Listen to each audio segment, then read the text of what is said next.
की त्यांच्या एक्सपर्टीज आहेत ना त्याच्यात। या सरकारमधल्या काही IAS IPS ऑफिसर्सचं फोन टॅपिंगमध्ये एक्सपर्टीज आहे, त्याचा जर वापर सरकारने केला तर त्यात चुकीचं काय? पण भाजपकडनं असं देखील तुमचा फोन टॅप होतो असं तुम्हाला वाटतं? टॅप झाला काय फरक पडतो? काय फरक काय पडतो?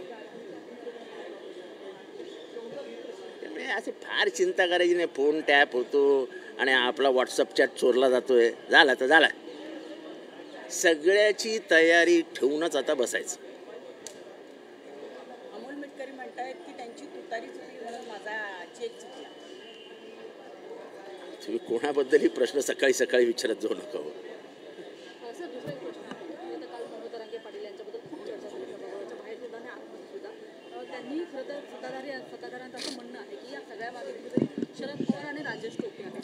आपल्या पक्षातील दोन असं आहे की आपला पराभव झाला, आपण एक्सपोज झालो की दुसऱ्याची नावं घ्यायची, ही या सत्ताधाऱ्यांची सवय आहे। मनोज जरांगेच्या पाटलाच्या बाजूला कोण बसायचं? चिवटे नावाचा कोण होता? कोण त्याच्या भेटी घ्यायचा सारखं? कोण उधळायला गेलं नवी मुंबईला? आपल्याला देताच येत नाही आरक्षण, हे पहिल्या दिवसापासून सांगणाऱ्या काही जणांमध्ये जितेंद्र आव्हाड येतो की तुम्हाला आरक्षण देताच येत नव्हतं। जोपर्यंत संविधानाच्या मार्गावरनं जात तुम्ही आरक्षणाचे लोकसभेमध्ये पारित करून घेत नाही तोपर्यंत तुम्हाला अधिकार काय आरक्षण देण्याचा? सरकारचे काही लिमिटेशन्स आहेत सब्जेक्ट्समध्ये।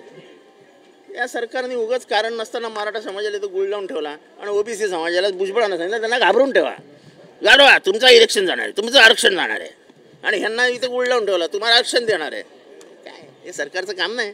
पण याच जरांगे पाटलांनी काल उपमुख्यमंत्री देवेंद्र फडणवीस यांच्यावर गंभीर आरोप लावले की सलाईन मला ते सत्य त्यांना माहीत असेल त्याबद्दल मी पहिली गोष्ट म्हणजे गेले 3 महिन्यात या लढाईत मी एक शब्द बोललेलो नाही, कारण का माझं असं मत होतं की दोन समाजांना विरोधामध्ये उभं करणं हा महाराष्ट्राचा जो सामाजिक समतेचा संदेश आहे तो कुठेतरी म्हणजे जी एक सामाजिक व्यवस्था, छान सुंदर सामाजिक व्यवस्था जो आहे तो पडदाच याने टाळाटाळा फाडून टाकला।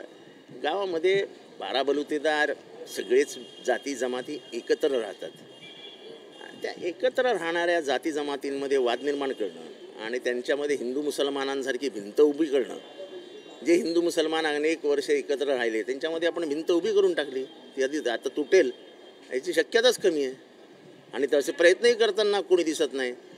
खरं जर राजा हा इतकी प्रक्षोभक भाषणं करतो, हा मुद्दामून समाजामध्ये तेढ निर्माण होईल अशी भाषा वापरतो, जिथे दंगल झाली त्या मीरा भाईंदरमध्ये त्याला आणायचं कारणच नव्हतं, पोलिसांनी परवानगीच द्यायला पाहिजे नव्हती होती, पण पोलिसांनी दिली ना परवानगी। म्हणजे कुठेतरी ह्या सरकारला दोन समाजामधली तेढ कमी होऊ नये असं वाटतं, याच्याबद्दल काय आश्चर्य वाटायला नको। सर प्रकाश आंबेडकर म्हणाले की 6 महिन्यांपूर्वी माहीत नसलेले जरांगे पाटील आता शरद पवारांचे बाप झाले असं नाही, आता ते ठीक आहे, ठीक आहे, त्यांचा विचार तसे असतील तर ठीक आहे ना, काय वाईट आहे। परवा एक पत्र काढण्यात आलं आहे अजित पवार यांच्याकडनं आणि त्यात म्हटलेलं आहे की आम्ही आमची विचारधारा सोडलेली नाही। तुम्ही त्यांनी 10 परिच्छेद आहेत, त्याच्यात 10 पॅरेग्राफ्स आहेत। त्यांचा पहिला पॅरेग्राफ फार इंटरेस्टिंग आहे की महाराष्ट्राला एका तरुण नेतृत्वाची गरज होती यावेळेस। अहो ते नेमकी बारामतीत अजित पवारच सापडले, बाकी इतर जिल्ह्यांमध्ये तरुणच नव्हते। त्याच काळात राजाराम बापू पाटलांचे चिरंजीव जयंत पाटील होते, त्याच काळात RR पाटील होते आणि असे अनेक तरुण होते, पण दुर्दैवाने त्यांचा अपघात झाला नाही ना, ह्यांचा अपघात झाला आणि असे अपघात महाराष्ट्राच्या कोणाच्याच नशिबी नाही आले हो। मी वाट बघतो आता माझा अपघात कधी होतोय। ही महाराष्ट्राला युवकाची गरज होती आणि ती पोकळी अजित पवारांनी भरून काढली असं ते स्वतः लिहितात। वाचा परिच्छेद 1।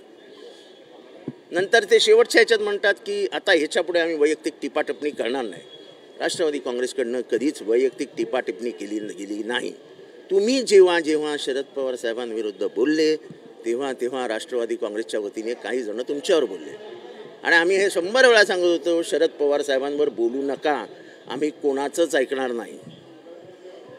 सुप्रियाताईंना सेल्फीवरनं हिणवणं, सेल्फी करून काय माणसं राजकारणात यशस्वी होतात का? त्यांची भाषणं आहे का? त्यांचे संसदेतलं कामकाजामध्ये त्यांचे किती दिवस त्या कामकाजामध्ये उपस्थित राहतात ते ऐका, त्यांचा कामकाजातला सहभाग ऐका आणि मग ठरवा. मग ते काही जण तुमचे म्हणतात संसदरत्न कोणालाही मिळतं, ठीक आहे बाबा मिळतं, आता काय करायचं. आणि सर्वात त्याच्यामध्ये तुमच्या प्रत्येक परिच्छेदामध्ये त्यांनी लिहिलं आहे की विकास करायची असेल तर सत्ता हवीच. म्हणजे सत्ता घेताना साथसंगत कोणाची करायची ह्याला आता काही महत्त्वच राहिलेलं नाही. म्हणजे उद्या 2025ला 24लाच उद्या मवियाची सत्ता येणारच आहे. मग आम्ही गृहीत धरायचं का तुमच्या विकासासाठी तुम्ही मवियामध्ये सामील होणार? कारण का सिल्वर ओकला सगळं माफीनामाच चालतो. त्यामुळे ते माफीनामा दिला की साहेब म्हणतील घेऊन टाकायला त्याला. पण म्हणजे हे गणित काय आहे जरा महाराष्ट्राला सोडून सांगा. म्हणजे आम्हालाही तसा विकासाचा मार्ग स्वीकारता येईल की कोणालाही मिठ्या मारून कुठेही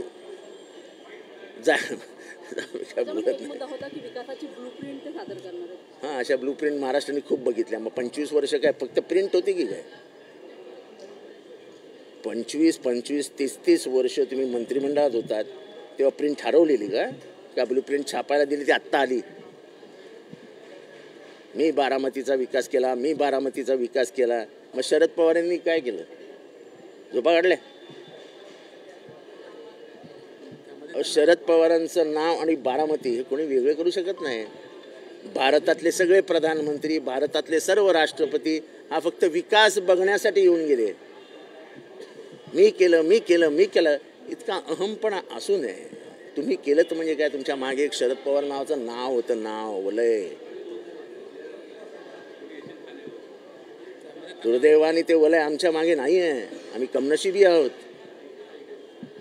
तुमचं नशीब की तुमच्या मागे शरद पवार, जे आता तुम्ही मान्य करत नाही. कारण का तुम्ही म्हणता तो अपघात होता आणि महाराष्ट्राला त्या अपघाताची गरज होती. कारण का तेव्हा महाराष्ट्र एका नवीन नेतृत्वाच्या शोधात होता. हे नवीन नेतृत्व त्यांना बारामतीतच मिळालं. बाकी अख्खा महाराष्ट्र कोणीच नव्हतं.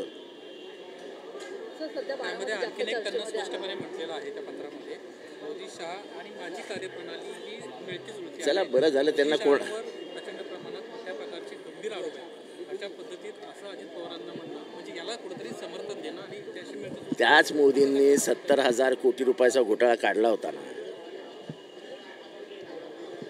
त्याच्यामुळे अशा परिच्छेदावर मला काही बोलायचं नाही. पण जे त्यांची एकंदर त्यांची भूमिका मांडत असताना त्यांनी जे काही शब्द वापरलेत ते हास्यास्पद आहेत.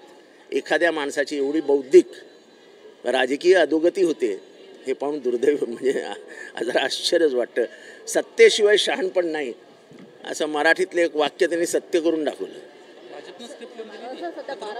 हे पत्र कोणी लिहिलं आणि ते पण अजितदादांनी रात्री 10:30 वाजता काढलं. म्हणजे जे कधी कोणाला उत्तरच देत नाही त्यांनी 10:30 वाजता भूमिका मांडावी हे जरा आश्चर्य वाटते. म्हणजे सगळ्या त्याच्यातले 10 परिच्छेद हेच आश्चर्यकारक आहेत आणि त्याच्यातल्या 10:30 वाजता काढावं हे तर महान आश्चर्य आहे.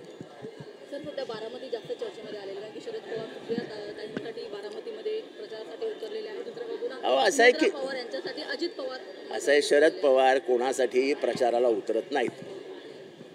त्यांना सुप्रिया जेवढी प्रेमाची आहे तेवढेच इतर उमदारही प्रेमाचे आहेत.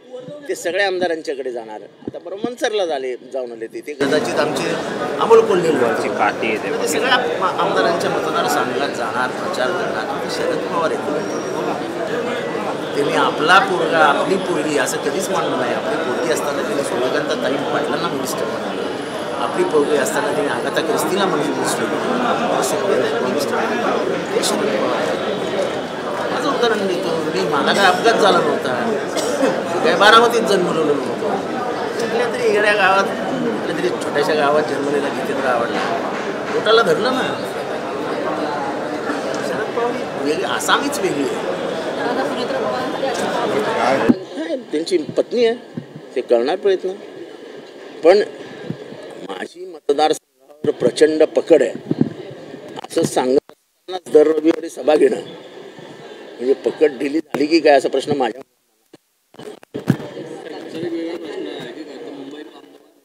वसई हद्दीमध्ये दुर्दैवी घटना घडली आहे. या ठिकाणी कॉन्क्रिटीकरण सुरू असल्यामुळे सतत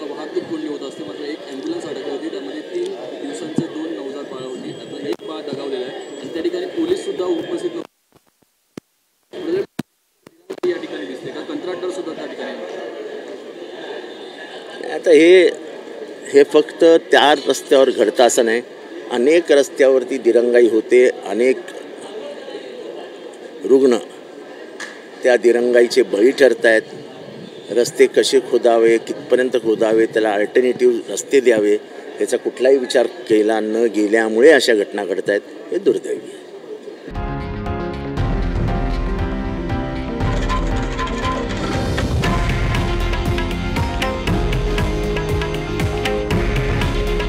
हे आहे देशातील नंबर 1 न्यूज नेटवर्क आणि आपण पाहत आहात TV9 मराठी.